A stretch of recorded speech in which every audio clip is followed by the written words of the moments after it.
Olá, seja muito bem-vindo ao quarto episódio aqui do A Fonte da Gigahertz, patrocinado mais uma vez pela Nordveg e pela ExpressVPN. Aqui quem tá falando é o Marcos Mendes e assim como toda semana temos Felipe Espósito também. Tudo bem, Felipe? Tudo bem, Marcos. E você, como é que vai? Tudo certo. Fiquei sabendo que você foi num bingo nesse fim de semana, é isso? Deu uma espiada no seu Twitter? Foi num bingo, né? Comemorando aí nossas festas julinas, depois de uns 2 anos sem nada, né?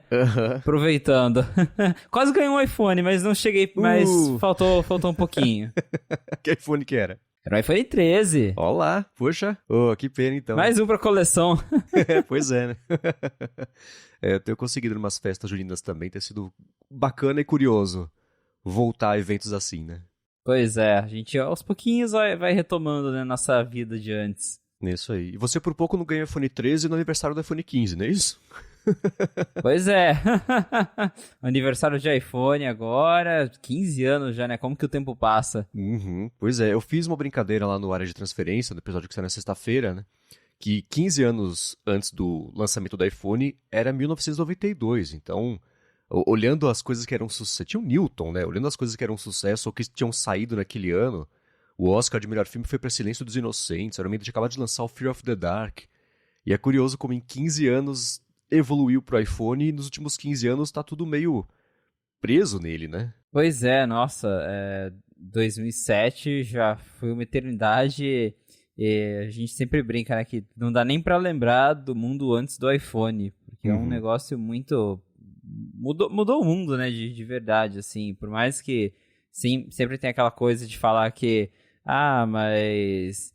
O iPhone não era exatamente novo, já tinha smartphones, e de fato, já tinha smartphones, mas não eram como é o iPhone, e hoje, né, a gente tem um mercado de aplicativos que vimos surgindo com o iPhone, coisas como Uber. Eu lembro que, por exemplo, eu usava Instagram na época que era uma coisa exclusiva de quem tinha iPhone, então, de fato, é impossível negar que mudou tudo, né? Eu lembro quando saiu o Instagram pra Android que o Phil Schiller deletou a conta dele. Que ele falou, não, o Instagram não é mais uma pequena comunidade de entusiastas da fotografia. Eu falei, nossa, que mesquinho. Nossa, eu lembro disso.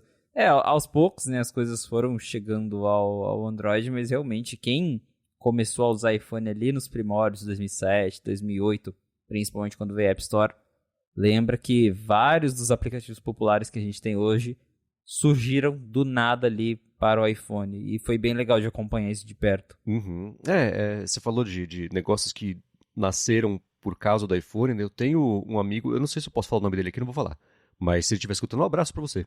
Que ele falou que assim que saiu o iPhone, ele falou, putz, é isso aqui. Ele pediu demissão do emprego dele e abriu uma desenvolvedora de uma empresa que mexia com aplicativos e deu certo, né? Então é curioso ver como quem lá atrás teve a visão de falar, putz, é isso aqui que vai rolar. Eu não lembro qual investidora também grande do Vale do Silício, lá desses de Venture Capital também, só passou a investir em negócios que foram possibilitados pela existência do iPhone. Então é exatamente isso, Uber, Airbnb e vários outros. Tudo bem que hoje, claro, iPhone e Android, mas ainda assim, a regra de investimento era, se o negócio não existia e agora por causa do iPhone o negócio existe, vamos investir porque isso vai crescer. E você fez uma matéria bem bacana que ficou lá no 95Mac, dando uma espiada na evolução do iPhone por meio daqueles quadros daquela grid, né? Que faz uns iPhones desmontados, é bem bonitão, né? Cara, são muito lindos esses quadros. Pra quem nunca viu um desses, a Grid é uma empresa que ela basicamente pega aparelhos que já não funcionam, né? E eles transformam em quadros. Então eles desmontam, colocam as pecinhas no quadro para você ver a carcaça, o chip, né, a placa lógica, as lentes das câmeras. E eu postei lá no 95Mac justamente fotos de vários quadros do primeiro iPhone, iPhone 3GS, iPhone 4S, até mostrando ali, se eu não me engano, até o iPhone 7, mas hoje ele já tem quadros até o iPhone 10. Então, é muito legal porque, primeiro, fica uma decoração muito bacana para sua casa, para quem gosta, né? Mas é mais fascinante ainda você ver ali, entre uma geração e outra, como que as coisas foram evoluindo. Então, o tamanho, por exemplo, dos componentes, né? Você vê a placa lógica, ela foi diminuindo, foi ficando mais compacta. Aí tem depois a questão das câmeras que foram crescendo.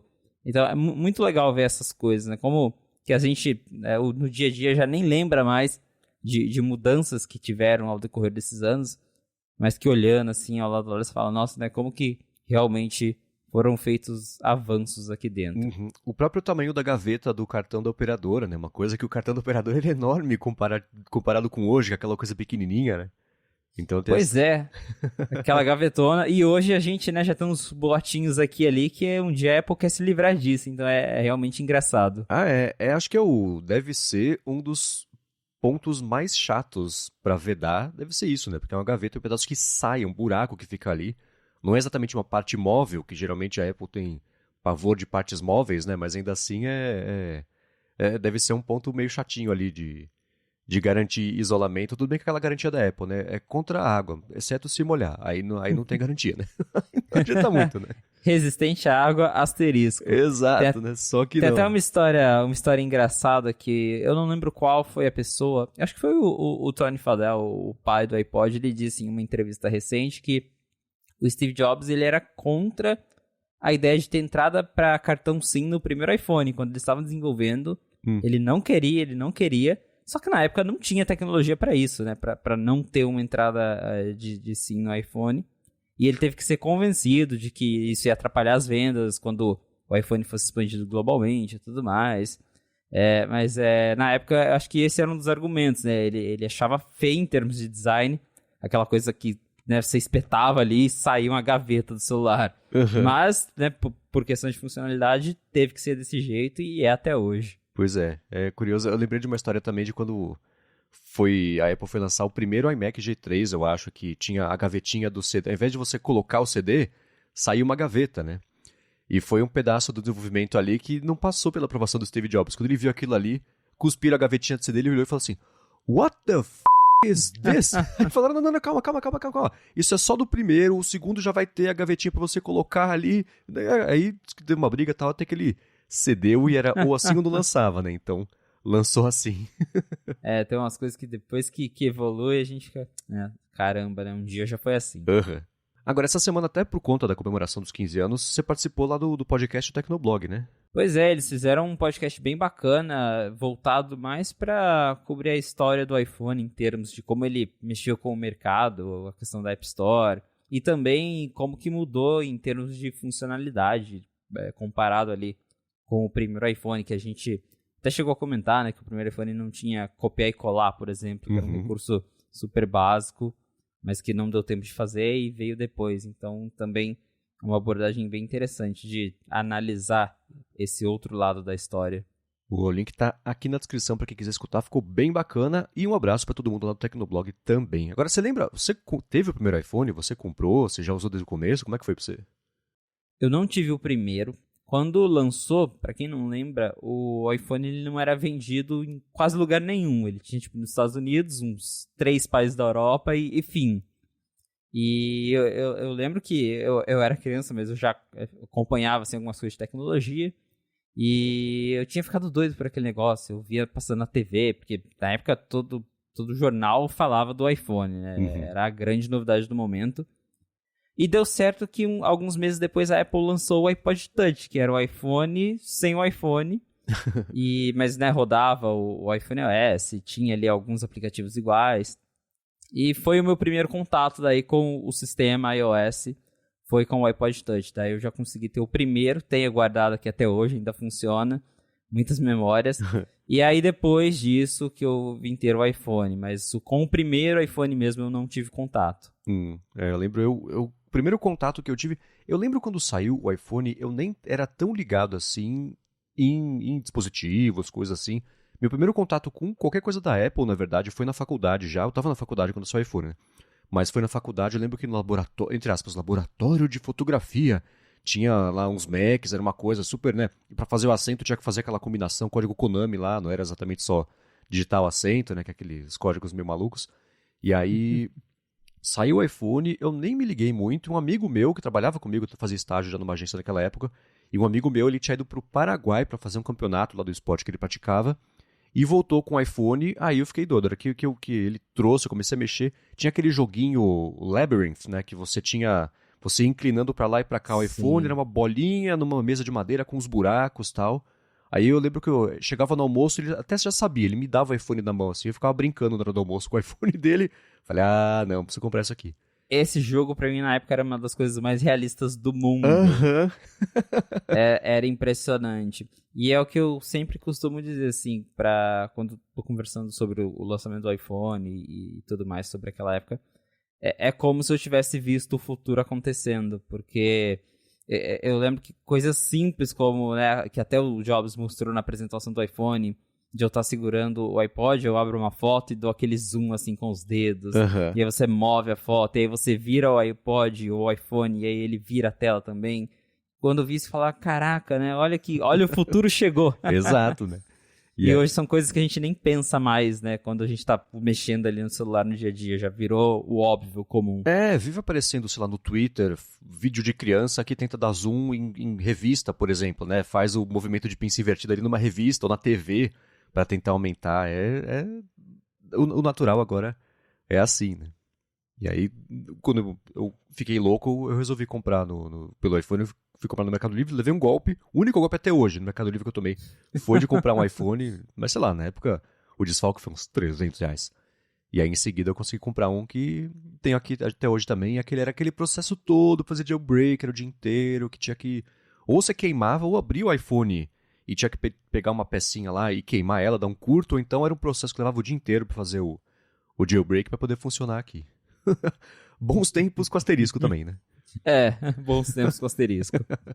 Muito bem, vamos começar aqui em relação com o follow-up do que a gente falou na semana passada. Eu acho que, não sei se foi na semana passada ou há 2 semanas, eu comentei que eu uso até hoje o Apple Watch Série 4, porque eu acho a cor dele bonita, e reclamei, né, que a bateria dele tá meio baleadinha, e o Renato Donar falou que ele também tem um Série 4, e tava também com o mesmo problema, e ele comentou que quando a bateria tá abaixo de 80%, a Apple troca por um relógio novo por uma taxa que hoje no site dela aqui é R$663. E aí ele falou, vou ficar com ele por mais 2 anos. Eu testei lá no diagnóstico de bateria mesmo do Apple Watch. Tem lá qual que tá a porcentagem da saúde dela. O meu tá 70 e alguma coisa, então quando eu for para São Paulo, eu vou ver se eu troco o meu também. Obrigado, Donar, pela dica. E fica a dica para mais pessoas aí também, né? Que quando não tá na garantia do Apple Watch, o problema de bateria da garantia, ela tem a taxa de serviço de bateria que é de R$663, que é curiosamente específico, né? Bem específico esse valor, mas é interessante notar porque algumas pessoas realmente não sabem como é que funciona a questão de troca na Apple quando se trata de bateria. Um detalhe que até já aconteceu comigo, uma vez eu fui levar um iPhone X na Apple para trocar a bateria regularmente mesmo, porque geralmente eu passo meus iPhones para a família, né? Então quando eu vou trocar, eu levo lá, coloco uma bateria nova. E chegando na assistência, a pessoa abriu e falou, olha, a bateria do seu celular, ela estufou. Tá pouca coisa, mas estava estufada. E a Apple, ela cobre isso porque pode representar um dano para o aparelho. Então, mesmo fora da garantia, a Apple, ela substitui o aparelho inteiro pelo preço da bateria. Então, eu paguei R$500 na época e me deram um iPhone X novinho. Então, se você tem, por exemplo, um iPhone que está com a bateria muito danificada, ou que você vê que ele está estufando, leva na Apple, porque mesmo fora da garantia, pode ser que você tenha uma chance de ou conseguir o reparo sem custo, ou pagando só o valor da bateria. Fica a dica aí. Boa, excelente dica. Eu precisei uma vez só trocar, na verdade, consertar o iPhone, porque eu derrubei no chão. Eu uso sem capinha, sem película, sem nada. E aí, eu lembro que até teve uma discussão engraçada de você acho que foi com o Felipe Cipriano, esses dias no Twitter também, brincando, e com o Tassos, né? Abraço pros dois, inclusive. Também. Isso. Sobre não usar a capinha do iPhone. E foi a única vez que eu derrubei no chão, estilhaçou a tela, levei na Apple pra trocar. O cara falou, olha, das duas uma, ou a gente vai trocar só a tela, e aí vai ser X dólares, que eu tava lá fora, né? Ou então vai ter que trocar o iPhone inteiro, e aí vai ser X vezes 2. Falei, putz, tá bom, né? Aí eu voltei lá e falaram, então, na verdade foi de graça, porque deu um problema aqui na hora de trocar a tela, erramos aqui, então, pode levar embora o iPhone novo. Falei, olha só, muito obrigado. Eu também uso sem nada, eu sou team sem capinha, sem película, gosto de usar o celular do jeito que ele foi feito para ser usado, mas tem Apple Care. Tá, então você tem a estratégia oposta do Rambo, que o Rambo ele usa sem nada também e sem Apple Care, porque ele faz parte do meu time de assim, puxa, se eu for comprar Apple Care para cada iPhone que eu tiver e não precisar usar, já pagou alguns iPhones, né? Mas você dorme mais tranquilo à noite, pelo menos, né? Dá uma tranquilidade, e aí pelo menos, né, quando chega a hora de passar pra frente, eu consigo trocar ele e pegar um novo pra passar um aparelho sem risco, sem nada, com bateria nova. Então, acaba compensando ali, e fico tranquilo à noite. Boa. Agora vamos começar aqui já com os assuntos mesmo ainda falando sobre Apple Watch, com os assuntos dessa semana. O Mark Gurman comentou que o Apple Watch Série 8, talvez, né, se der certo, se a Apple conseguir terminar a lição de casa a tempo, vai ter um sensor de temperatura que não é exatamente um termômetro, né? Pois é, alguns rumores já vinham apontando que o Apple Watch teria um termômetro, e agora o Gurman veio e falou, olha, vai ser um sensor de temperatura. E aí, qual que é a diferença? Porque até onde a gente sabe, implementar um termômetro num dispositivo que fica no seu pulso pode ser meio complicadinho, porque a medição talvez não seja tão precisa. Tem a questão também de que você, por exemplo, está se exercitando, seu corpo vai naturalmente ficar mais quente, né? Então, pode ser complicado a Apple, né, colocar um termômetro ali que você abre e ele te dá a temperatura precisa do seu corpo. E a gente já viu que, por exemplo, o oxímetro do Apple Watch está longe de ser preciso. Você mede lá, que sua oxigenação está em 86, você teoricamente está morto, mas é o que o relógio está te indicando. Então, acho que para a Apple evitar, né, as pessoas falando, nossa, tá dando aqui que meu corpo tá em 50 graus. Eles vão colocar só alguns avisos, tipo, talvez você esteja com febre, mas parece que não vai mostrar ali a temperatura corporal exata. É curioso, né, se tiver isso.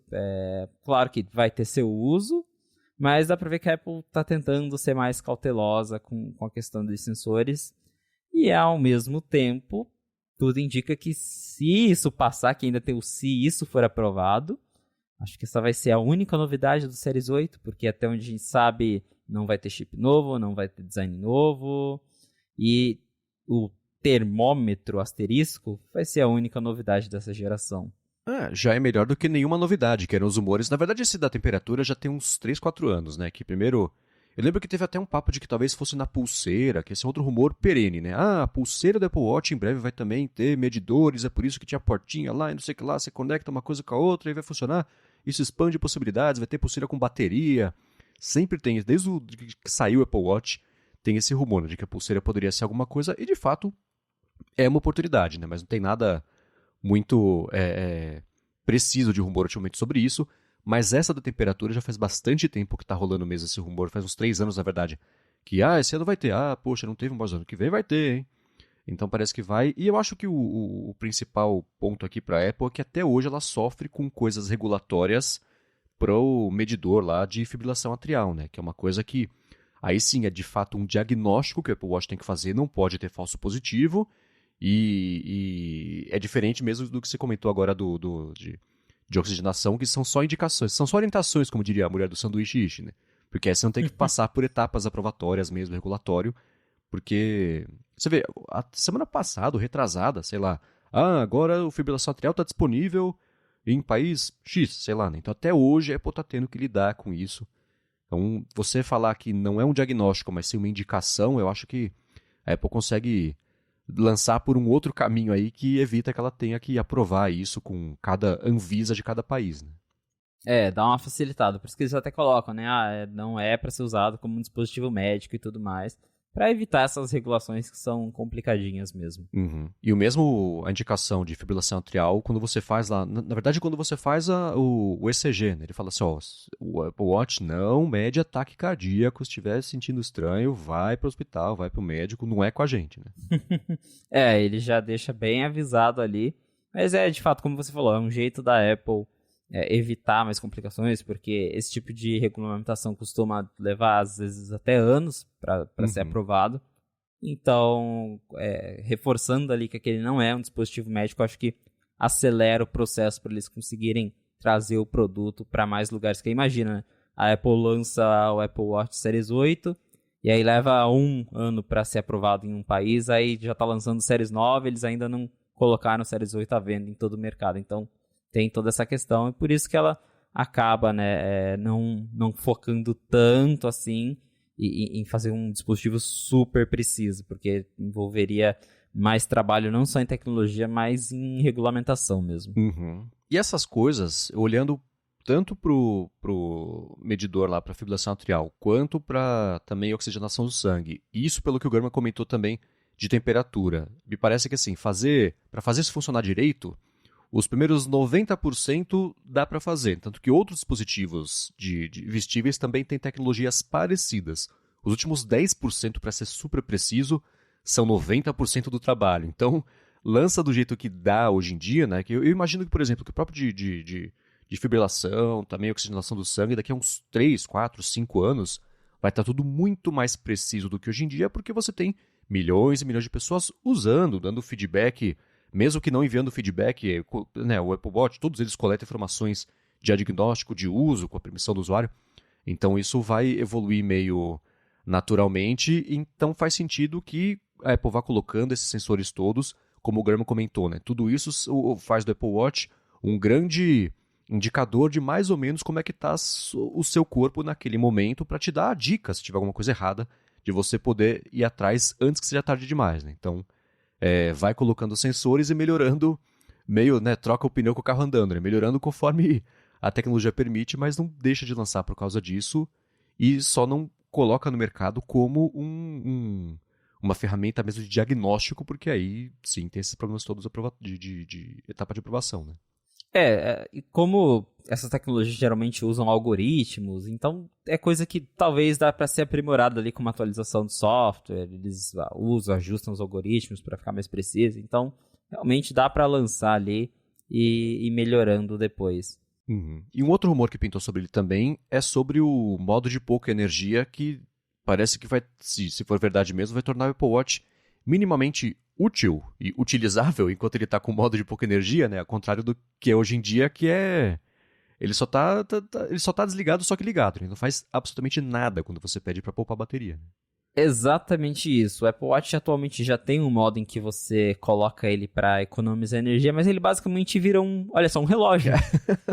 e só um relógio. Você não consegue fazer mais nada, porque ele desliga todo o sistema, mostra a hora ali num relógio verde e acabou. Dizem os rumores que esse novo modo de pouca energia será mais parecido com aquele que a gente já tem no iOS, em que você ativa um botãozinho e ele corta algumas atividades em segundo plano, provavelmente vai desligar a tela sempre ativa, vai diminuir o brilho, vai diminuir o processamento, para que o Apple Watch ele tenha mais bateria, para que ele economize bateria, só que sem desligar todo o relógio. Então você ainda vai poder abrir seus aplicativos, vai poder checar as notificações. Até então, antes da WWDC, o Gurman vinha falando que isso seria um recurso do WatchOS 9. Até comentamos sobre esse recurso no ADT, quando eu participei. Eu cheguei a falar que para mim seria bem interessante, porque existem alguns momentos em que eu sinto falta de ter um modo de pouca energia. Por exemplo, eu fiz um voo ano passado de 15 horas, e por 15 horas eu não precisei de todos os recursos do meu Apple Watch. Você está lá sentado assim, você não precisa do Apple Watch ficar com o GPS ligado, com um monte de coisa arada. Então, se você tivesse, né, um botãozinho de pouca energia para economizar a bateria, porque o Apple Watch ele não dura mais de um dia, seria perfeito. Mas, segundo o Gurman agora, ele reviu esses conceitos e disse que esse modo de pouca energia deve ser exclusivo do Series 8. Aí fica o questionamento, né? Será que o Series 8 vai ter alguma mudança que vai permitir esse modo de pouca energia? Ou é a Apple, sabendo que ele não vai ter nenhuma novidade, vai falar, deixa esse modo de pouca energia exclusivo para o Series 8 e é isso. É o Stage Manager do Apple Watch novo, né? É, uma nova polêmica, só que agora no Apple Watch. Uhum.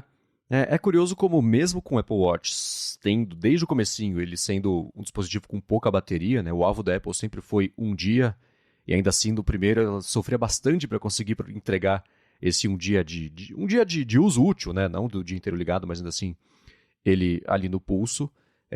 Essa parte de economia de bateria, na verdade hoje em dia chama reserva de bateria, né? É quando o carro entra na reserva mesmo, né? Que é só ali para você correr no posto de gasolina e resolver. Quando você liga, por exemplo, o modo de economia de energia do iPhone, ele dá uma reduzidinha no brilho da tela. É pouca coisa, como você comentou, mas ainda assim, de meio em meio por cento vai ajudando bastante a poupar a bateria, né? Então, tem umas coisinhas de uso do Apple Watch. É que nem quando tinha telefone antigo, quando ia acabar a bateria, que o telefone vibrava, ligava a tela para falar que estava acabando a bateria, tocava um som, você fala, bom, agora vai acabar mesmo, né? Então, ele não se ajuda a poupar muita bateria, né? Então, só não consigo imaginar o que de hardware que faria com que isso fosse exclusivo mesmo do Série 8, né? Isso que é o complicado aí de imaginar. Provavelmente a Apple querendo deixar alguma diferença, né? Pra colocar lá no slide, a Series 8 tem economia de energia. E é isso, né?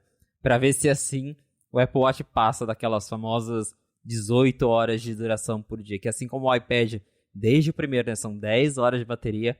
O Apple Watch fica ali nas 18 horas e já passou da hora de aumentar essa bateria. Porque tem recurso de monitorar o sono, né, e tudo mais, mas a Apple fica naquela, você quer monitorar o sono? Legal, é só dar uma carguinha rápida ali antes de você dormir que você consegue, mas, pô, né, já podia durar 2 dias pelo menos, né, quem sabe agora. Tá bem atrás. É que, por exemplo, o comparativo com pulseiras conectadas nem é justo porque é um outro tipo de produto, né, mas ainda assim, se você pega pro cliente que não quer saber se é muito diferente ou não, poxa, o Apple Watch dura 2 dias, a pulseira dura 14, acho que a escolha, se for esse o ponto de decisão, a escolha tá feita, né? Não tem nem...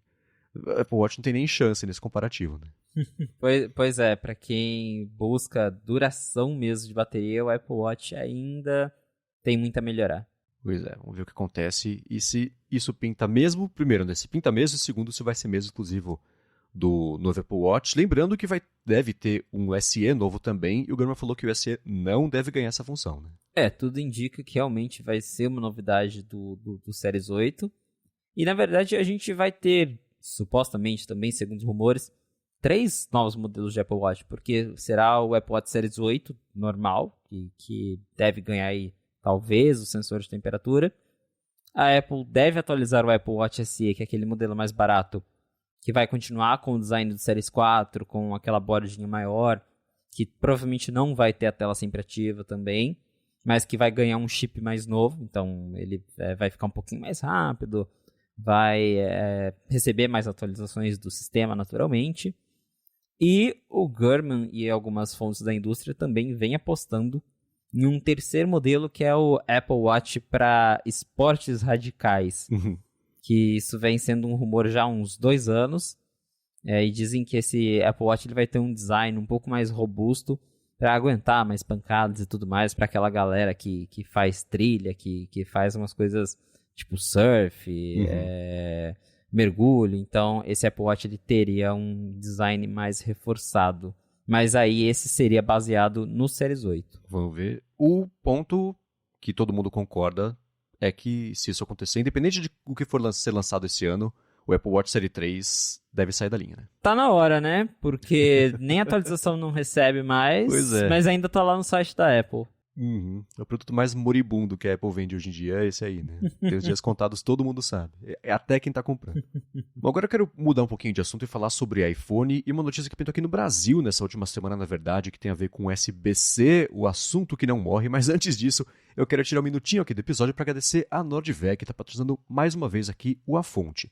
A Nordveg é uma fabricante brasileira de bolsas, mochilas, malas, carteiras também, acessórios, e fica em Picada Café, lá no Rio Grande do Sul. Eu tenho faz bastante tempo, uns 3 anos, uma mochila para notebook deles, vou deixar aqui na descrição até para quem quiser ver exatamente qual que é o modelo que eu tenho. E ela tá perfeita, não tem uma costurinha que tá errada, o zíper nunca travou até hoje, os bolsos internos todos costuradinhos, bonitinhos também.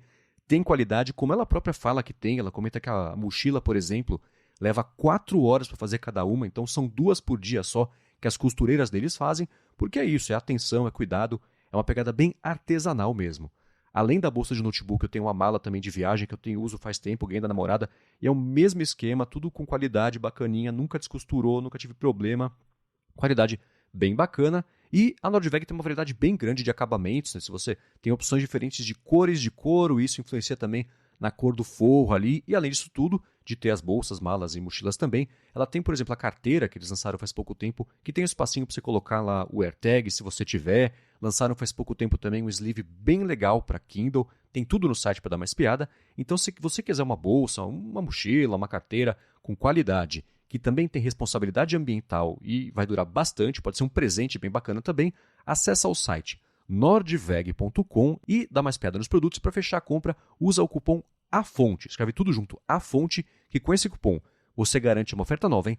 10% de desconto para quando você for fechar a compra e também entra até o finalzinho desse mês, agora, para quem fizer as compras até 31 de julho, um sorteio, vai entrar para o sorteio do Kit Workplace, que tem um deskpad de couro de 70 por 40 centímetros, um porta-objetos de couro e um organizador, um porta-cabos também de couro. Lembrando que essa promoção do sorteio é válida agora até o dia 31 de julho, então acessa lá, nordveg.com, cupom AFONTE para garantir o seu desconto de 10% e entrar no sorteio ainda por cima. Muitíssimo obrigado aqui mais uma vez a Nordveg pelo patrocínio do A Fonte e pelo apoio também a toda a Gigahertz. Valeu, Nordveg. Vamos lá, essa semana o Brasil entrou na lista de países, né? Na verdade a Europa já é uma lista muito grande, né? Então a União Europeia está querendo pressionar a Apple a colocar o USB-C no iPhone faz uns anos também que tem essa história. Estados Unidos também pintou lá um projeto de lei recentemente que quer obrigar a Apple a colocar o USB-C no iPhone e o Brasil entrou na fila também, está considerando aqui obrigar a Apple em breve a lançar os iPhones com USB-C e não com Lightning ali no conector, que é um assunto que já faz uns anos que está rolando, circulando por aí, mas parece que agora essa conversa está ficando cada vez mais séria, né? Exatamente isso. Parece que agora a conversa está mais séria. Como você havia mencionado, a União Europeia já vinha discutindo isso há um bom tempo, mas agora eles realmente aprovaram um projeto que determina que a partir de 2024, se eu não me engano, os dispositivos não apenas celulares, mas também tablets, acessórios como case de fone de ouvido, enfim, acessórios de eletrônicos em geral, tenham que ser lançados com a porta USB tipo C. Então, essa porta na Europa, ela, a partir de 2024, se tornará padrão da indústria. Até então, ficava aquela discussão por conta da Apple, porque a gente sabe que a Apple ela fica com o Lightning até o fim no iPhone, embora ela já tenha transicionado no Mac, no iPad, o iPhone está ali firme e forte com o Lightning, provavelmente por questão de lucro. Por ser uma porta proprietária, a Apple ganha dinheiro licenciando esse padrão para quem quiser fazer um acessório. E agora, com a União Europeia obrigando a Apple a mudar para o USB-C, fica o questionamento, será que a Apple vai fazer um iPhone exclusivo para a União Europeia e tudo mais? Isso nunca me pareceu uma ideia viável, porque a Apple teria que gastar mais para fazer um iPhone específico para um país ou para uma região. E agora parece que não vai ter escapatória para a Apple, porque primeiro alguns senadores americanos decidiram entrar com uma proposta similar à da União Europeia lá nos Estados Unidos. E para deixar o Tim Cook ainda mais feliz, o Brasil aqui abriu uma consulta pública, a Anatel no caso, para determinar algo similar. Então, caso isso seja aprovado, a partir de julho de 2024, os telefones vendidos no Brasil também precisarão ser lançados com porta USB-C. Ao contrário do que foi determinado lá na União Europeia, aqui no Brasil, pelo menos, o projeto é só sobre celulares, então por enquanto, ele não abrange tablets e outros acessórios.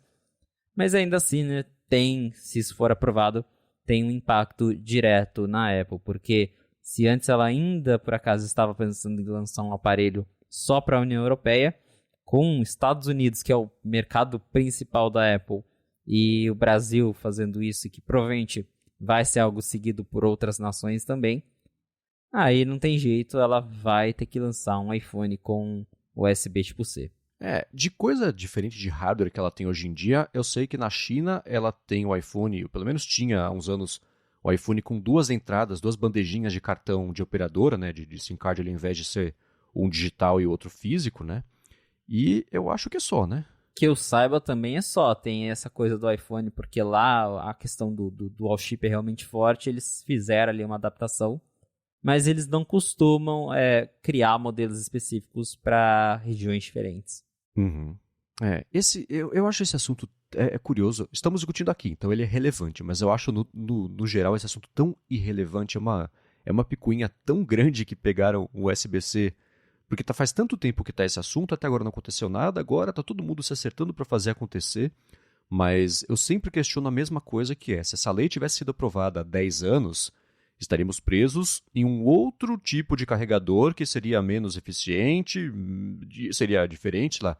Imagina um USB-A bloqueando ali um pedação interno e de grossura também de hardware. Então, eu acho que você obrigar uma empresa a usar uma tecnologia que o governo decidiu qual tem que ser, eu acho meio...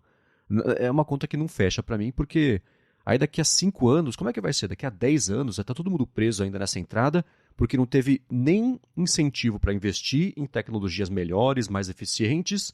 E outra, você investe em uma, o que você faz? Você tem que esperar os concorrentes todos investirem nela também, todo mundo deixar pronto para trocar todo mundo ao mesmo tempo.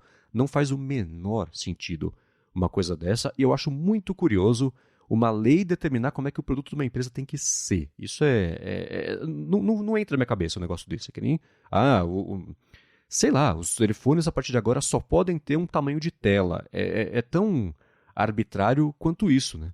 E a defesa, vai ter mais comodidade para os consumidores, vai reduzir o lixo eletrônico. Eu sempre achei isso uma desculpinha esfarrapada danada para... Eu não sei se é uma questão política para depois o pessoal, tá vendo? Fui lá, eu dobrei a Apple, obriguei a Apple por minha causa que o Apple pagou. O iPhone agora tem USB-C, então vote em mim. Sei lá, não faz sentido essa briga, terem escolhido esse pedaço do iPhone para fazer essa briga no mundo inteiro, especialmente por uma questão que inevitavelmente é uma tecnologia que vai ficar ultrapassada. E ninguém nunca respondeu a pergunta, e aí? E daqui a 5 anos, daqui a 10 anos, como é que isso vai estar? Então...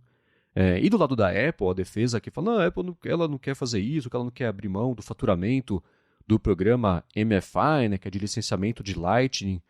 Eu tentei achar esse dado aqui antes da gravação e agora que a gente está gravando também, não consegui achar a estimativa de faturamento, de quanto que vem para a Apple disso aí, mas não deve ser muita coisa também, né, porque não parece ser o tipo de coisa que ela use para ganhar dinheiro, mas sim para controlar mesmo quais são os acessórios, a quantidade de acessórios, variedade, qualidade, não sei. Mas é uma briga que faz muito tempo que existe e ela nunca fez sentido para mim.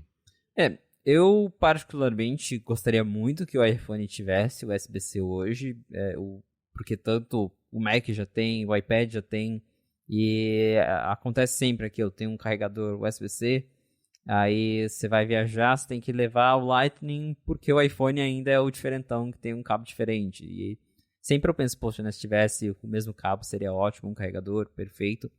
Mas, como você disse, acho que obrigar a empresa a adotar o padrão não é um caminho, porque isso abre precedente para muita coisa. Porque assim como eles determinaram a porta, daqui 2 anos eles podem determinar qualquer outra coisa aleatória por lei. E justamente isso, a gente precisa continuar inovando. Eu sempre falo isso, quando o Lightning veio lá em 2012, ele era melhor do que as alternativas. Porque você tinha o micro USB, por exemplo, e no iPhone você tinha aquele carregador de iPod 30 pinos, que não era nem reversível, que você podia mudar o lado e tal. Então o Lightning ele era melhor, a Apple fez algo melhor, e acho até que impulsionou ali a criação do USB-C, depois que também é reversível como o Lightning, é menorzinho. E graças à possibilidade das empresas criarem esses padrões diferentes, a gente vai indo para frente, vão surgindo coisas novas. Então, obrigar eles a ficarem num padrão é complicado, justamente porque...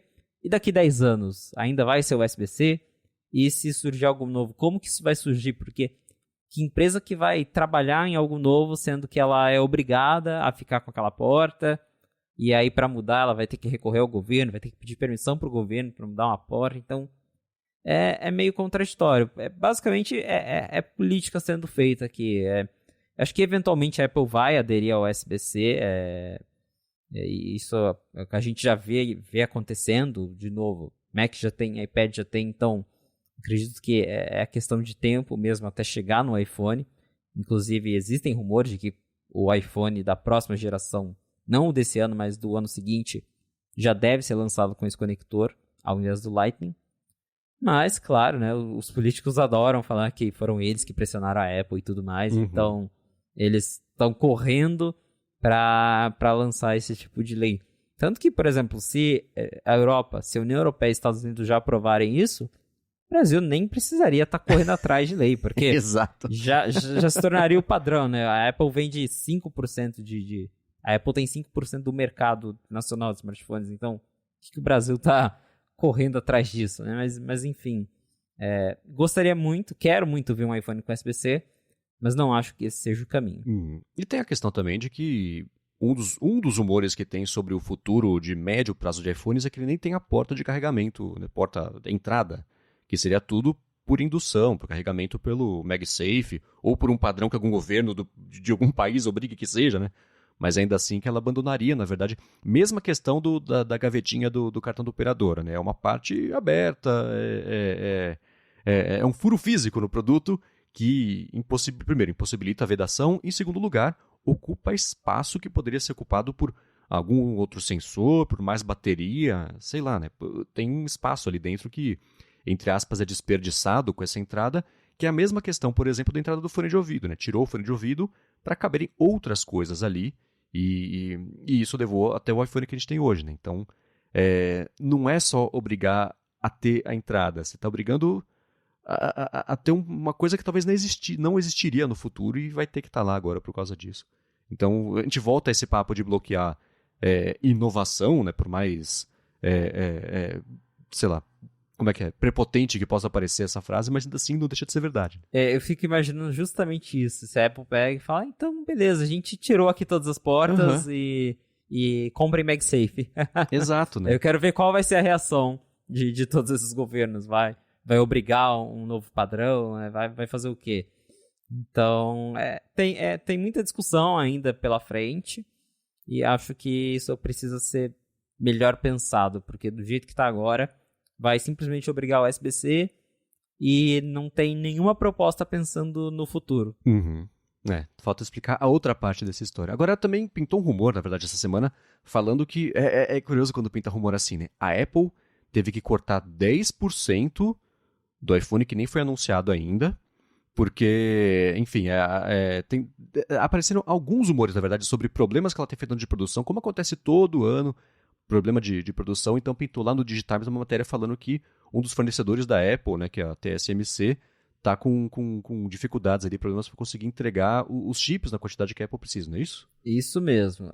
Segundo essa reportagem, a Apple teve que cortar a produção de iPhones porque ela não está conseguindo chips, né? A gente está passando ainda por aquela questão de escassez, então está faltando componentes. E por conta disso, a Apple teria já antes do lançamento cortado aí os pedidos do iPhone 14 em 10%. E a matéria deixa bem claro que isso não é, por exemplo, porque a Apple viu que a demanda vai ser mais fraca, nada disso. As análises, inclusive, apostam em um bom número de vendas para o iPhone 14, mas a escassez está levando a empresa a reduzir os pedidos. E não chega a ser uma surpresa, porque hoje, se você abrir o site da Apple, boa sorte tentando achar um produto que está pronto entrega. Uhum. Porque os Macs são, tipo assim, 2, 3 semanas, iPad com 1 mês de prazo de entrega. E então, naturalmente, isso acaba atingindo o iPhone também. Então, novamente, não vem como uma surpresa. Mas, reforçando, tudo indica que a demanda continua forte. Agora, o que a gente vai descobrir só depois de setembro é se vai ter iPhone suficiente para todo mundo. Uhum. Tanto que no mesmo dia, ou no dia seguinte, o Ming Chi Kuo foi no Twitter e falou: gente, não é assim, né? Eu acho que ele não deu o nome do Digitimes como a matéria, para não tentar não fazer a polêmica virar um apontou o dedo pro outro, mas ele falou: essa história, geralmente, quando a Apple tem problema de produção, o que ela faz é adiar o início da pré-venda, das vendas, lançamento, e não cortar a quantidade, como é que chama? A encomenda, o volume de fabricação. Então, ele falou que esse problema específico a Apple tende a resolver do outro jeito e não desse jeito aí que o Digitimes comentou, né? E de fato, se a gente olhar para o passado, esse realmente é o jeito Apple.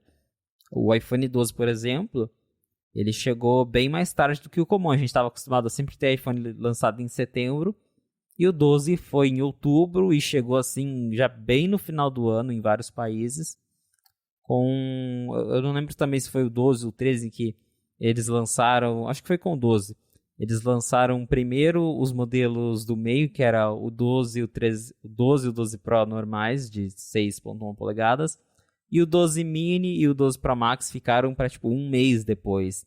Justamente porque eles não tinham produzido as unidades suficientes Só que ao invés de já iniciar as vendas, eles seguraram para dar tempo de fabricar as unidades para daí começar a vender. Então, possivelmente, se tiver algum problema, acho que é isso que a Apple vai fazer. Vai segurar o anúncio, vai adiar, vai... É engraçado, né? Falar adiar, mas é algo que nem foi confirmado ainda. Mas é que a gente tem ali como base que o iPhone novo é sempre em setembro. Então pode ser que ao invés de chegar no começo de setembro, vai chegar no final de setembro, ou em outubro, como já aconteceu. Mas cortar a produção, né? A Apple, ela quer vender, então ela faz de tudo ali para não faltar o iPhone, que é o carro-chefe dela, que é o que vai dar o dinheirinho de Natal pro Tim Cook no final do ano. Uhum. E lembrando também que outro tipo de malabarismo que ela pode fazer de estoque é limitar mais ou menos em quantos países o iPhone é lançado até o fim do ano, que aí tem que lançar até o fim do ano na maior quantidade possível, porque vendas de Natal e relatório fiscal, né? Claro. Mas ainda assim, isso é uma coisa que varia muito também, porque uma coisa é falar, independente de quantos países vai lançar, falar que vai lançar em setembro é diferente de falar que vai lançar em outubro, em novembro, porque aí a história vira, como foi mesmo, você bem lembrou, o iPhone 12 e o 12 Pro foram lançados em outubro e o Pro Max e o Mini foram lançados em novembro. Não deu um mês, deu tipo 3 semanas de diferença de um para o outro, mas aí isso vira a história, né? Como já está virando nesse caso, mas todo ano tem... Você pode marcar no calendário que faltando ali 2, 3 meses para o lançamento do iPhone vai ter história sobre problema de fabricação, peça que não está saindo, corte de produção, atraso no lançamento. Isso faz parte do roteiro anual de lançamento do iPhone, passar por essa fase. Quando os rumores todos já começam a concordar sobre como é que vai ser o iPhone, eles começam a discordar para depois concordar quando que ele vai ser lançado. Né? É verdade, sempre tem esse tipo de problema. É natural, ainda mais diante do cenário que a gente vive hoje de escassez. Não é de se surpreender que tem esses boatos de que a Apple está cortando produção, a Apple vai ter que adiar o lançamento que nem foi marcado. A verdade mesmo a gente só vai descobrir em setembro. Mas tudo indica que, pelo menos por enquanto, o lançamento vai ser em setembro mesmo. Apesar dessas matérias de corte aí, o que os analistas vêm dizendo é que o iPhone novo chega em setembro. Sim. Nos mercados principais, claro. E uma coisa também que vale sempre observar é que o Digitimes não tem exatamente uma reputação de um aproveitamento tão grande assim das coisas que eles falam e acertam, né? Ou também assim, você apostar que vai ter pouco chip, poxa, que aposta arriscada que você fez, né? Faz 3 anos que tem pouco chip no mercado. Falar que vai ter isso, você só tá repetindo, né? Então, não é exatamente, mas enfim. Eu, nessa questão, tendo a confiar mais no Ming Chi Kuo, que geralmente é melhor informado ali, com mais fontes diferentes sobre cada um desses assuntos, né? O Ming Chi Kuo ele costuma ter fontes mais assertivas quando se trata de cadeia de fornecimentos da Apple. Então, quando ele diz que não é ainda um problema tão grande assim, provavelmente porque não é mesmo. É algo natural que está acontecendo, tem a escassez. E a Apple vai fazer o que dá ali para contornar essa situação.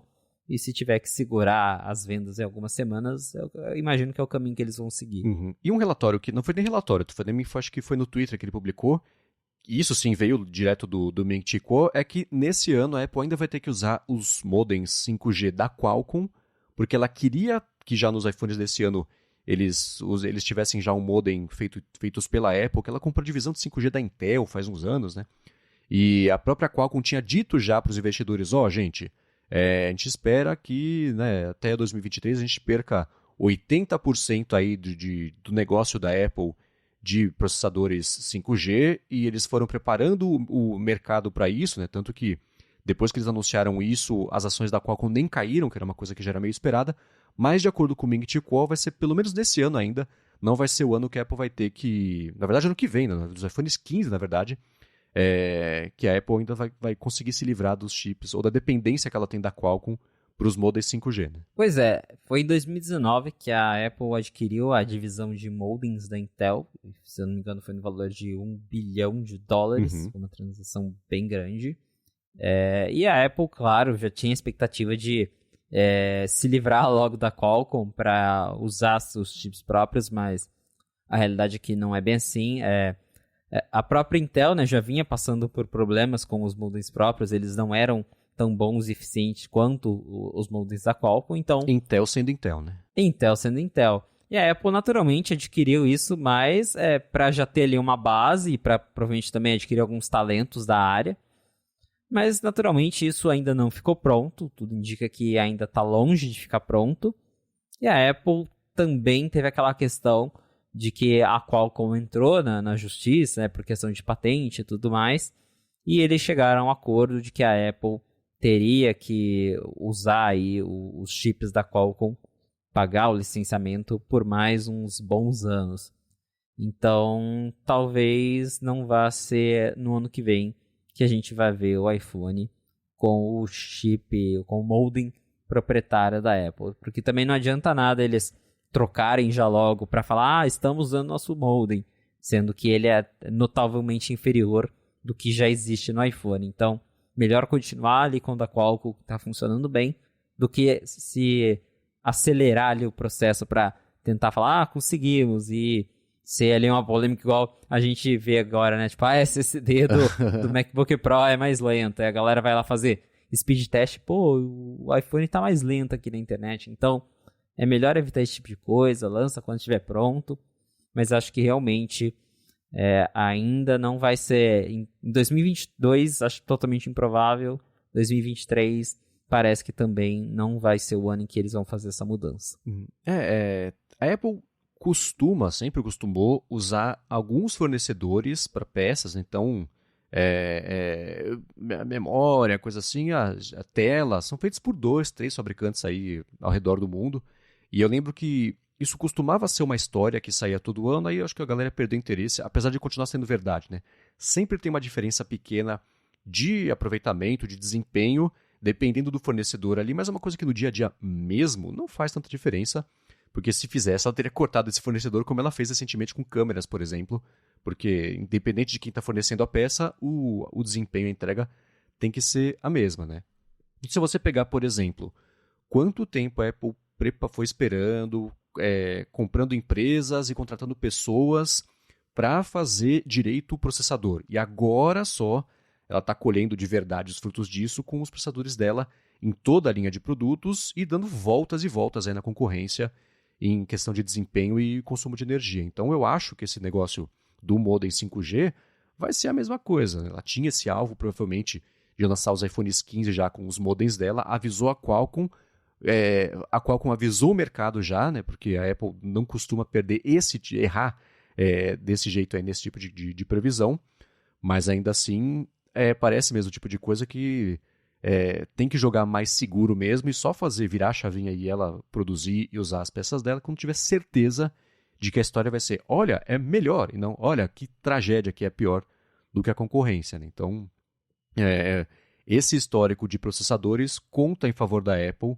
para dar a certeza de que se ela não lançou ainda é porque não está bom, mas quando ela for lançar, aí sim, ela controlando melhor, amarrando melhor todo o hardware, aí sim vai conseguir tirar proveito como ela quer desses modems 5G feitos por ela. Né? Basicamente isso, não dá para mudar para pior, porque aí gera toda a repercussão negativa para a empresa. Imagina, eles trocam, fazem toda, né, aquela apresentação, agora o modem da Apple é proprietário, nós que desenhamos, aí chega na hora dos reviews e todo mundo, o negócio ficou pior que o do ano passado, então melhor esperar e lançar direitinho. É isso aí. Como aconteceu, você lembra, você falou mesmo, a gente vai falar sobre isso agora dos SSDs, dos Macs novos, né, que pintou a polêmica. Tem que ter uma polêmica, né? Tem produto novo, tem polêmica nova, vou falar sobre isso. Mas antes, quero agradecer a ExpressVPN pelo patrocínio aqui também desse episódio do A Fonte. Com a ExpressVPN você navega de forma segura e privada na internet, o que é sempre uma boa ideia, especialmente se você depende de conexões públicas, de Wi-Fi público, trabalha no café, por exemplo, no shopping, aeroporto, hospital,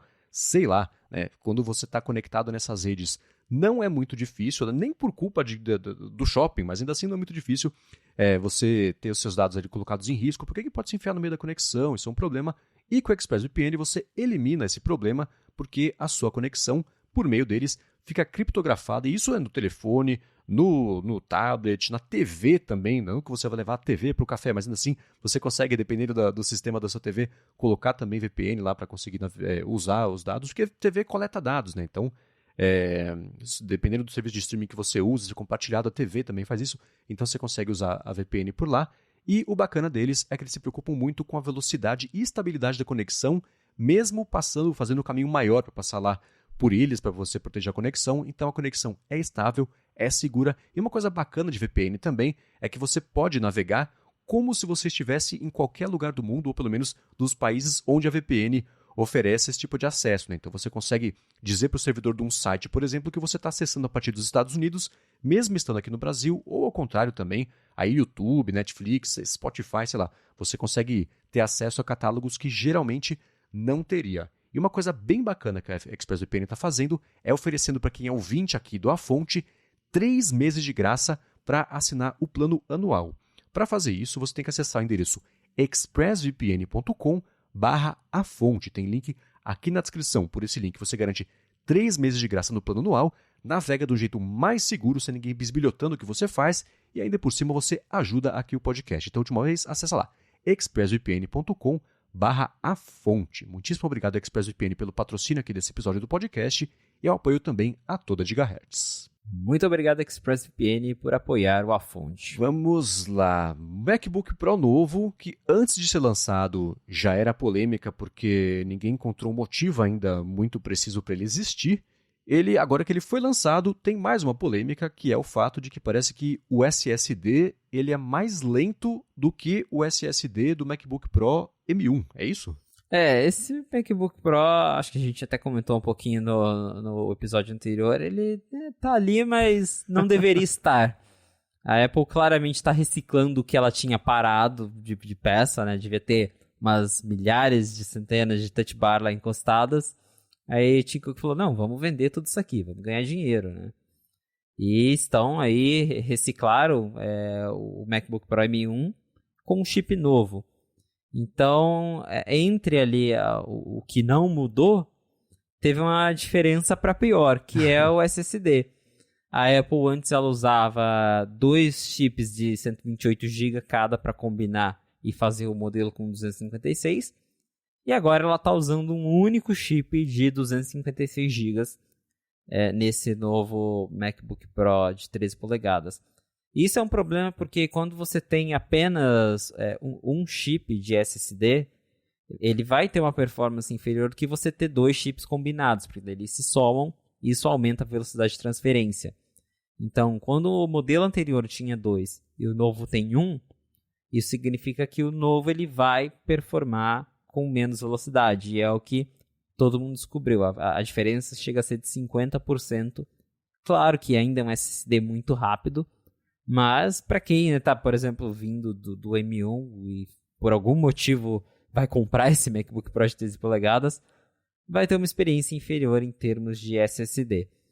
E aí, né, a gente já entra também na questão de que, de novo, esse MacBook Pro M2 de 13 polegadas é basicamente o modelo M1 reciclado, porque a Apple tinha lá um monte de estoque de peças desse MacBook parado, e aí eles estão tentando se livrar disso.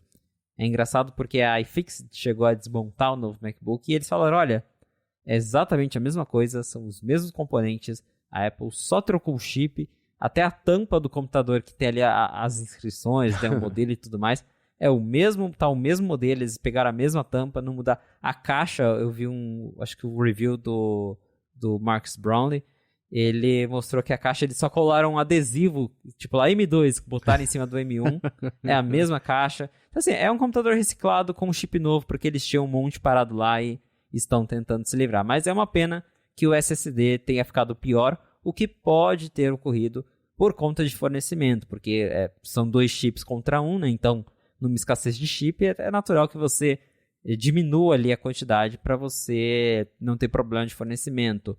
O chip de 256, por exemplo, ele é usado também para fazer os Macs de 512, né? Porque são 2 chips de 256 GB. Enquanto antes a gente tinha 2 chips de 128, que talvez eram chips que estejam mais em falta e por isso a Apple resolveu fazer essa mudança. Mas foi uma mudança para pior.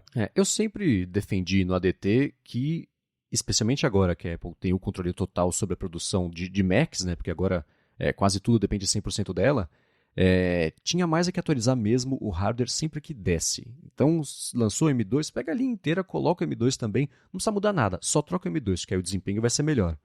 Mas aí o desempenho tem que ser melhor, né? Senão mata completamente o propósito de você atualizar.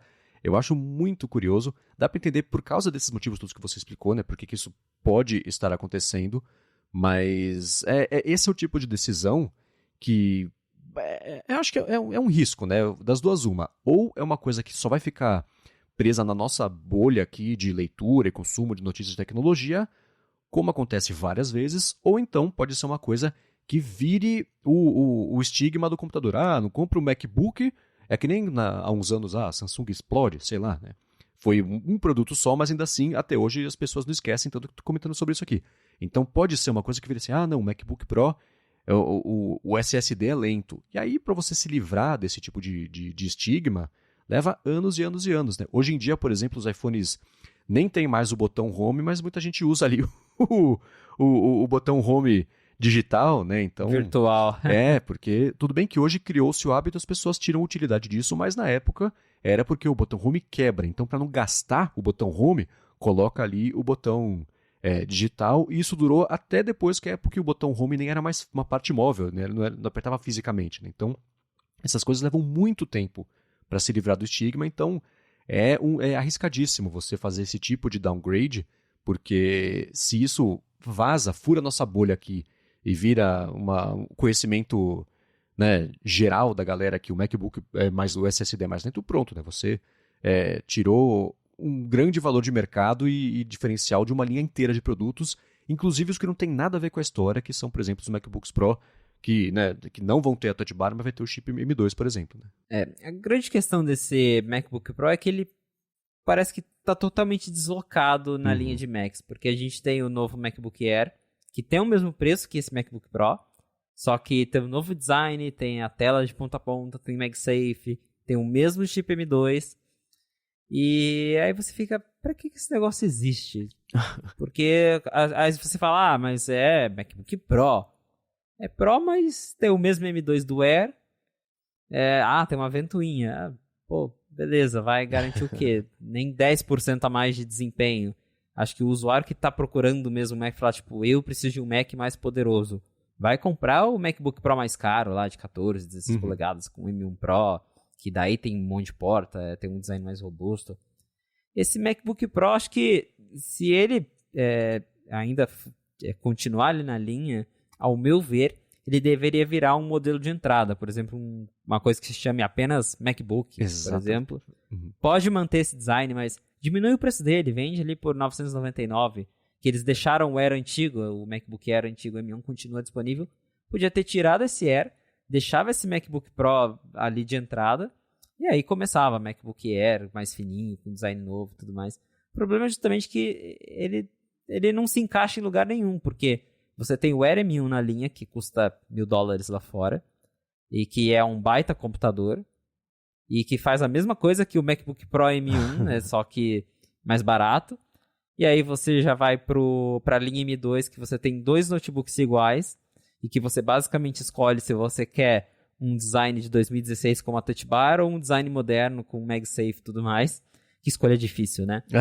E aí já vai para os modelos mais caros para quem realmente precisa de uma máquina Pro. Então, como eu falei, para mim esse Mac tá ali porque a Apple tinha um monte de unidade parado lá e ela falou, vamos colocar um chip novo e vamos vender. O que não é um problema, mas acho que podia já deu esse modelo, já pode acabar. Que a Apple sempre, nos últimos anos, ela conseguiu limpar um pouquinho a zona que ela fez, mas nos últimos anos ela muda de ideia sobre como é que cada produto tem que chamar da linha de Macs, assim como o Google muda de ideia sobre quantos mensageiros tem que ter ao mesmo tempo, né? Tem o MacBook Air, aí tem o MacBook, aí tem o Pro, que podia ser um Air, que podia ser um MacBook normal, aí some um, aí sai o outro. Então, aí uma hora o MacBook Air ia morrer, essa é a especulação, né? Não que a Apple tivesse anunciado isso. Se esse produto se chamasse só MacBook, ia estar todo mundo falando, na verdade, sabe o que a Apple fez? A Apple pegou o MacBook Pro e só trocou de nome. E agora ele está lá com o chip M2, mas é mais lento. Mas a defesa seria, ela não falou que era o MacBook Pro. Ela disse que é o MacBook, né? Então todo mundo aqui, os Sherlocks todos falando, tá vendo? Na verdade é um MacBook Pro. Mas ela poderia ter evitado esse problema todo. No máximo ia ter que gastar mais com outras etiquetas, né? Colocar na caixa também só o MacBook, esconder ali o Pro. Mas ela poderia ter evitado esse problema com isso, assim como, por exemplo, Na verdade, tem um outro problema, né, que pintou essa semana também, sobre temperatura, né, que a especulação é que ele precisaria ter mais de uma ventoinha, porque para alguns processos e algumas tarefas está esquentando bastante, e isso sim é um problema, né? Eu vi essa questão da temperatura. Eu acredito que o que aconteceu? Porque o design continua o mesmo da geração passada, só que agora você tem um chip que é mais rápido. Então, provavelmente ele esquenta um pouquinho mais.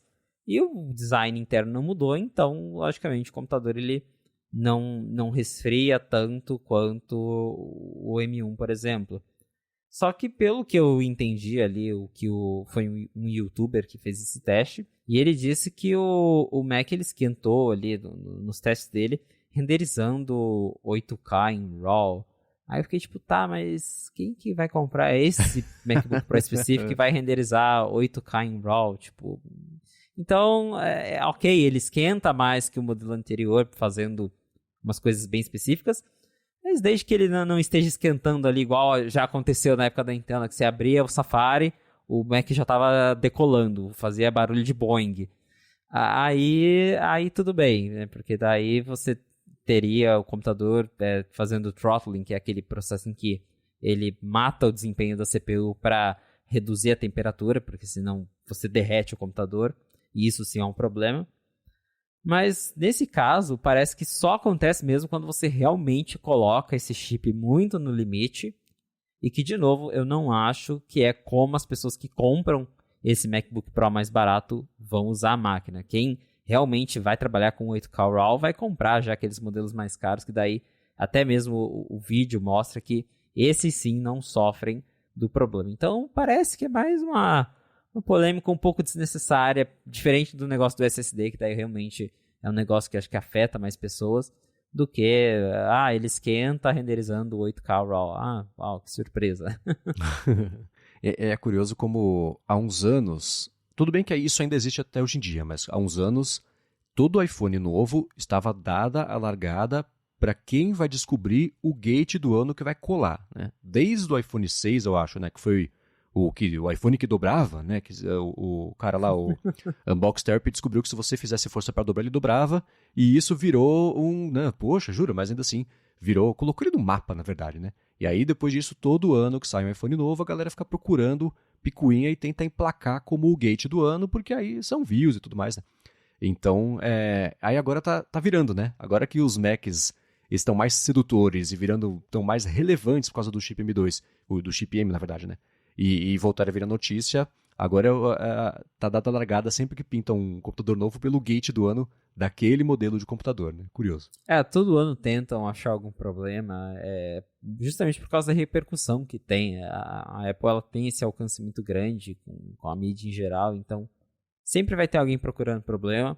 Alguns, de fato, são problemas, de novo, no caso do SSD, porque era um componente que você tinha o dobro de velocidade e do nada cortaram no meio isso, então realmente é uma coisa ruim. Agora, nesse caso do Mac esquentando quando ele está super no limite, acho que aí já tentaram forçar um pouco.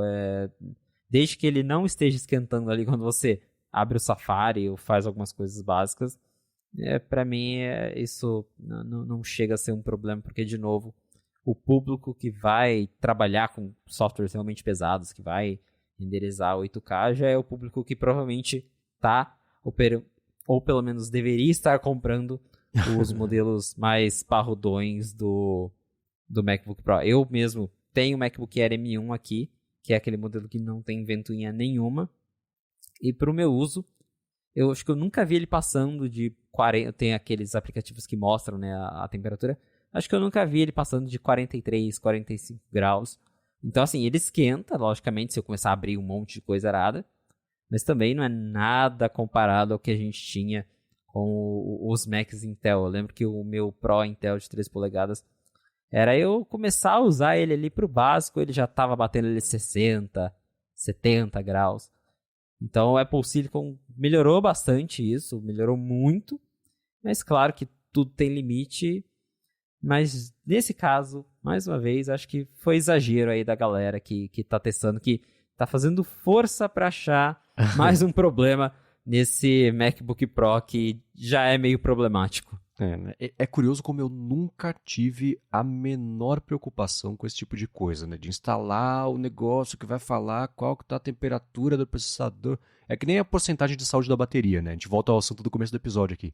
Eu nunca me liguei nisso. No ADT, por exemplo, a galera fala, nossa, comprei meu iPhone faz 6 meses e aí caiu agora para 99% de saúde. A gente está usando o negócio, vai cair mesmo, né? É muito curioso. Sei lá, essa orientação a dados, você está usando, isso é para isso que você comprou, né? Eu acho muito curioso esse lance, eu nunca tive essa curiosidade. Nossa, não, quando eu abro aqui 2 abas do Chrome, a temperatura vai para tal, mas depende do site. Pô, você tá migrando do Bitcoin? Sei lá. E isso da bateria é bem verdade. Depois que a Apple lançou esse menu de saúde, eu vejo tanta gente doente por causa de bateria na internet, no Twitter, a galera... Meu Deus, agora caiu pra 99, caiu pra 98. Eu falo, pô, usa o celular, depois você vê a bateria, depois troca. Você vai comprar outro celular mesmo daqui 1, 2 anos, né? Então, não adianta ficar neurado com isso. Se tá funcionando ali no seu dia a dia, né? Se tá normal, é isso, continua usando e vida que segue. É isso aí. Agora, a última notícia que eu quero comentar aqui no episódio de hoje, a gente fala pouco sobre isso aqui, na verdade a gente nunca comentamos diretamente sobre a Apple TV Plus aqui no A Fonte, é que a Apple confirmou que ela vai pela primeira vez participar da Comic Con com painéis, né, promovendo as séries dela ali, que mais tem emplacado em cultura pop, incluindo Severance. Você assistiu Severance? Perfeita essa série. Boa, né? Série do ano. Tô esperando ela ganhar vários prêmios. Então, é difícil comentar sobre essas coisas aqui sem dar spoiler, porque eu sei que a galera se preocupa muito com isso, eu me preocuparia também, né? Mas é bem boa, pra quem gosta de... Sei lá, eu comentei no Twitter, espero que não seja um spoiler isso, mas mistura Lost com Twin Peaks um pouquinho, então é bacana. E a Apple vai participar, vai fazer painéis lá e discussões, conversas para promover isso por lá, o que não sei, eu não consigo pensar em eventos de terceiros para promover serviços que a Apple tenha feito, né, nos últimos anos. Tudo bem que os últimos anos inclui os 2 anos de pandemia e aí bagunça um pouco esse levantamento imediato de dados que a gente está fazendo, mas ainda assim, não sei, é bacana ver isso no fim das contas, né? É interessante porque o Apple TV Plus é um serviço bem diferente porque a gente está acostumado a ver da Apple, né? Porque, ao contrário ali de outros serviços que a Apple já tinha, o TV Plus ele abrange uma área muito mais ampla do que apenas usuários de Apple. E nesse caso faz bastante sentido que, para promover o conteúdo, que ela esteja presente em outras áreas. Então, a Comic Con é um evento gigantesco para quem acompanha aí o mundo de cinema, séries e tudo mais. E é bem legal ver que a Apple ela está aberta a participar dessas coisas, porque naturalmente vai trazer uma visibilidade para eles. A gente tem visto outras coisas também. A Apple investindo, ainda não virou uma coisa muito grande, mas nos Estados Unidos eles colocaram alguns filmes no cinema para conseguir concorrer a Oscar, para concorrer a premiações que dependem do filme estar no cinema. Então, a Apple está se adaptando a esse mercado em que ela precisa estar em outros eventos, ela precisa estar em outras plataformas. O Apple TV Plus mesmo, hoje está disponível em todo lugar. Você tem Apple TV Plus em PlayStation 5, Xbox, Smart TVs, que é algo que a gente não era acostumado a ver da Apple. Normalmente o serviço da Apple tem nos Apple Devices, com muita sorte tem um aplicativo para Android e acabou. Então acho que o Apple TV Plus ele veio ali como um desafio para a empresa de, olha, aqui a gente precisa ir um pouco além, senão fica aquela coisa restrita só ao usuário Apple e aí não vai para frente, porque o mercado de cinema, o mercado de TV é bem mais amplo. Mas que legal que a Apple vai participar da Comic Con, tô bem curioso para ver isso. Inclusive, como a gente tá falando de Apple TV, acho que faz 1, 2 meses que o nosso amigo José Adorno esteve nos Estados Unidos, em Los Angeles, e em uma das Apple Stores lá, eles fizeram uma instalação com temática de várias séries do TV Plus, que todo mundo podia ir lá. Então tinha a barraquinha de Severance, tinha a barraquinha de The Morning Show, então tinha bancada, tinha um cenário, você podia tirar foto. Então é legal ver que a Apple ela tá atenta, né, que esse mercado ele requer uma atenção especial, que as pessoas querem coisas diferentes, igual eles lançaram camisetas de Ted Lasso já nos Estados Unidos. Então eles estão olhando com mais carinho para essa categoria, porque realmente precisa, porque não é igual o Apple Music, que é só colocar lá, a galera assina.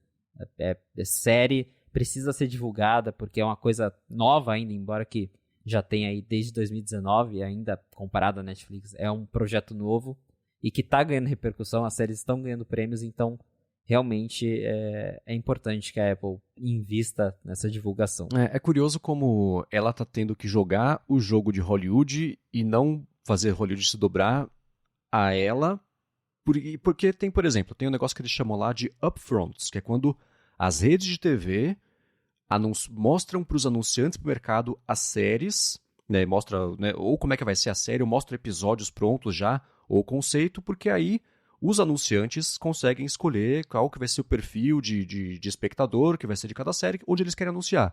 A Apple participa desses upfronts, mesmo não tendo anúncio, por exemplo, nas séries dela, então ela tem que participar porque faz parte do esquema de como é que você lança uma série, como é que você coloca ela no mercado e faz mesmo parte de marketing, literalmente, para promover a série e fazer as pessoas terem vontade de ver, né? Então, essa participação na Comic Con mostra duas coisas, né? Primeiro, que ela vai seguir fazendo isso, até como se comentou de cinema Netflix, por exemplo, a própria Apple colocando filmes no cinema, porque essa é a regra para você poder inscrever em premiação e tudo mais, que é uma coisa que deve mudar ao longo dos próximos anos, mas ainda é assim, né? Então, e Comic Con é você jogar o jogo de estar na cabeça das pessoas que lidam com cultura pop, seja quem produz, seja quem consome. Então a Comic Con ela é o Oscar de cultura pop, não por premiação, mas por importância, né, por relevância. Então você estar lá é que nem, por exemplo, a Netflix faz uns anos, na Comic Con de San Diego, abriu um Pollos Hermanos para promover lá, não era nem Breaking Bad, era o Better Call Saul. Porque tem que fazer um barulho, tem que envolver as pessoas, né? Então a gente ia lá, pedia franguinho mesmo e tudo mais.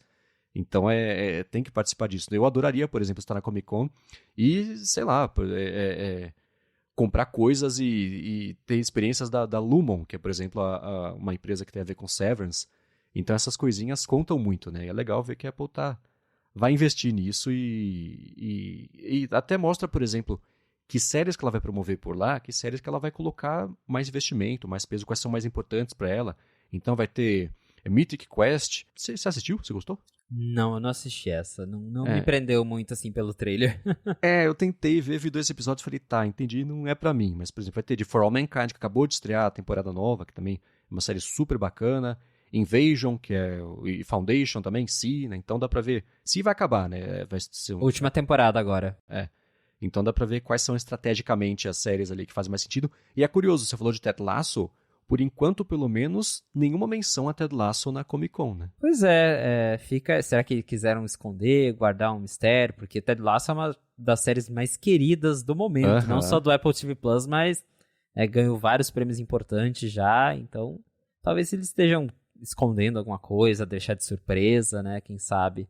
Porque acho que a Apple não ia deixar Ted Lasso de fora de um evento desses. Pois é, né? Então, curioso mesmo. Como não tem data de estreia da próxima temporada ainda, talvez não seja o momento de promover essa, mas tem que marcar território, né? Tem que estar lá. Com certeza, é bem importante. Mas é bem legal ver o que tem acontecido com o Apple TV Plus, porque quando ele foi lançado era um serviço que ninguém acreditava, porque era algo novo para a Apple, um mercado que eles nunca tinham explorado. E era aquela plataforma enxuta, eles lançaram com 8, 9 conteúdos disponíveis, tinha ali pouquíssimas coisas. E aí todo mundo ficava, mas é isso aí que vai competir com a Netflix, né? E hoje a gente vê que a abordagem da Apple ela foi muito certeira, porque ao invés de apostar em ter um catálogo gigantesco, que é o que a Netflix faz, a Apple está apostando em ter ótimas produções.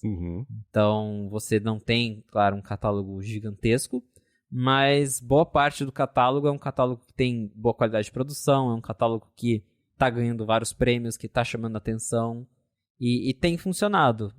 Acho que a Apple foi para um caminho bem legal, que acho que é um caminho até bem parecido com a HBO, porque quem acompanha aí já o Mundo Série sabe que a HBO tem menos séries do que outras plataformas, mas também são séries bem renomadas, são séries bem desenvolvidas, são séries que também ganham muitos prêmios. E a Apple seguiu por esse caminho que eu particularmente Gosto muito. Várias séries que eu vi do TV Plus eu gostei muito. Então, acho que isso é um ponto muito positivo para a plataforma, porque por mais que você não tenha muita coisa para ver, geralmente, embora tenha ali suas exceções, geralmente o que você vê é conteúdo bom. Uhum. A Apple TV, o Apple TV Plus estreou com as dúvidas de todo mundo, porque o cartão de visitas deles, da Apple, tinha sido Planet of the Apps, que foi aquele show deprimentemente ruim, né? Que era o Shark Tank de aplicativos, que era péssimo. E o Carpool Karaoke, que eles licenciaram lá do James Corden, que...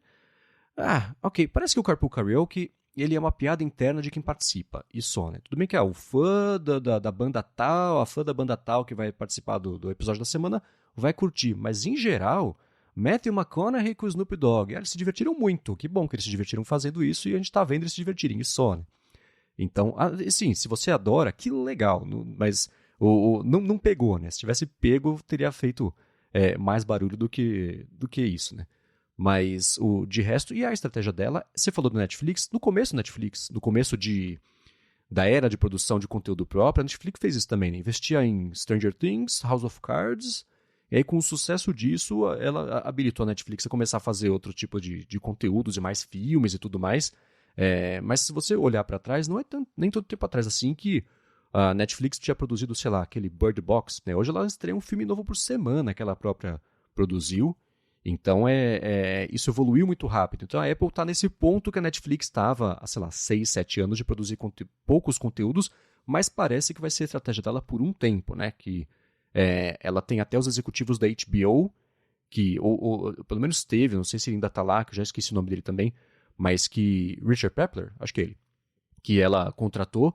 E se você pega a estratégia da HBO por muito tempo, né, com Sopranos, o próprio Sex and the City, e mais recentemente agora também com a Westworld. Westworld pra frente eles começaram a produzir muito mais conteúdo porque eles queriam lançar a plataforma de streaming e já ter uma oferta grande de conteúdos, mas sempre foi qualidade versus quantidade e foi a estratégia que a Apple apostou desde o começo com a Apple TV Plus. E você vê, né, só agora, 3, 4 anos depois, está começando a de verdade dar certo, colher frutos. Ela tem cacife até para chegar e negociar a compra de direitos de uma série, de um filme, né? Você pega a Coda, por exemplo, que ela comprou os direitos depois da premiação, acho que de Sundance, porque ela viu uma oportunidade ali de ter aquele conteúdo que poderia ser promissor, e foi. Ganhou Oscar de melhor filme, por exemplo, logo na primeira indicação da Apple a Oscar, né? Ou no passado Foi, também. foi a primeira, se eu não me engano, e já ganhou. Então é um olhar muito mais cirúrgico e estratégico ali para o que ela vai investir e promover. E teve ali uns tropeços no começo, mas você não vê séries sendo canceladas no Apple TV Plus, né? Tem as que terminam, tipo Dixon, né? Que, sei lá, teve 4 temporadas em tempo recorde, já acabou e beleza. Teve uma outra série que foi cancelada mesmo, mas ainda assim não é a história. A história são as séries que têm feito sucesso, né? Então acho que esse é um bom sinal, né? É exatamente isso. O grande problema da Netflix hoje, que muita gente reclama, é que a empresa, ela tá, ao mesmo tempo em que eles estão investindo em vários novos conteúdos, boa parte deles acaba sendo cancelado, porque, enfim, eles criam um monte de coisa ali, alguns dão certo, outros não dão, e aí os que não dão certo acabam sendo cancelados, mas deixa a galera, a pouca parcela de pessoas que assiste aquilo ali, fica chateado naturalmente com esses cancelamentos, e isso acaba gerando aí uma revolta nos usuários, que fica, pô, a Netflix só cancela as séries, né, e aí? A Apple, ela tá ali num caminho mais enxuto, em que ela faz poucas produções, foca mais na qualidade, e realmente a gente praticamente não tem nada cancelado no Apple TV Plus até o momento, exceto por 1 ou 2 conteúdos, mas em geral são produtos, né, que eles investem mais ali e já tem uma história pronta lá para durar mais, para ter um final, para não ser aquela coisa que acaba do nada. Lógico que, eventualmente, o catálogo do Apple TV Plus vai crescer, como já cresceu bastante. Hoje, acho que a gente já tem algumas centenas de conteúdos disponíveis lá na plataforma. Então, naturalmente, vai crescendo aos poucos. Mas, por enquanto, é esse o caminho que a Apple vem seguindo. É de realmente fazer conteúdos bons, fazer histórias bem pensadas.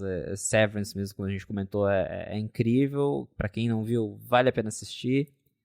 E que bom que eles seguiram por esse caminho, porque eu também ficava um pouquinho com o pé atrás quando começaram as histórias de que a Apple ia fazer o seu próprio serviço de streaming e que eles iam produzir os conteúdos. Até teve ali aquele evento que eles fizeram lá, que eles chamaram os famosos para anunciar o Apple TV Plus, teve toda aquela Vila coisa. Sésamo no palco. Vila Sésamo no palco. Mas eu sempre ficava tipo, nossa, mas como será que vai ser uma série da Apple? A gente pensando na Apple, aquela empresa que é toda arbitrária nos produtos que ela faz, né? E o Apple TV Plus, ele tem ido para um caminho muito bom. E eu gosto muito da plataforma. E me surpreende até ele ser barato, né? Porque aqui no Brasil custa R$ 9,90 por mês. Uhum. E isso acho que em parte se deve porque a Apple, embora ela ganhe muito com serviços, o lucro de verdade dela vem do hardware, né? Então ela consegue baixar o preço do serviço.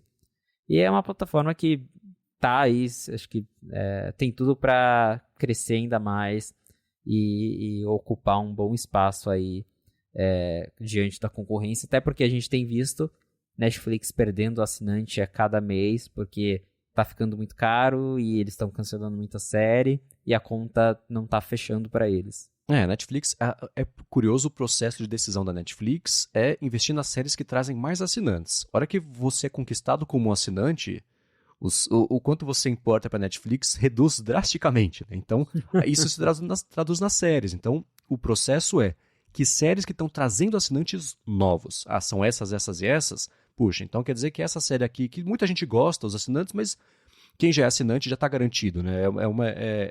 Não tem tanta importância quanto conquistar. Então o processo é esse, investir nas séries que trazem assinantes, e aí muita série boa acaba ficando no meio do caminho porque vira vítima da dinâmica do mercado de recompensar a empresa pela quantidade de assinantes, não por faturamento, por lucro, o que explica, por exemplo, o Apple TV Plus a R$ 9,90 por aqui, né? Porque a conta é quantos tem e não quanto está faturando.